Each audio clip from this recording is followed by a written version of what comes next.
Hello everyone.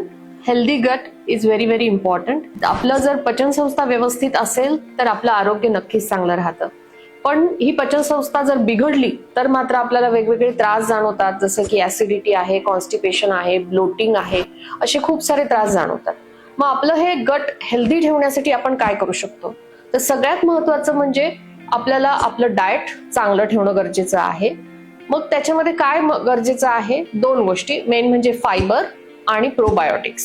Okay, so fibres मध्ये येतं basically plenty of fruits and vegetables. त्याच्याशिवाय कडधान्य तुम्ही घेऊ शकता, ज्याच्यामुळे पचन संस्थेला फायबर्स मिळतात, ज्यामुळे पोट साफ व्हायला खूप मदत होते. दुसरं महत्वाचं आहे प्रोबायोटिक्स, जे जनरली तुम्हाला दही, ताक तसेच जे फर्मेंटेड प्रॉडक्ट्स असतात त्याच्यामध्ये मिळतात. त्याच्यानंतर हायड्रेशन खूप महत्वाचं आहे, म्हणजे तुम्ही भरपूर पाणी पिणं आवश्यक आहे. पाणी पिल्यामुळे तुमची पचन संस्था सुरळीत काम करत राहते.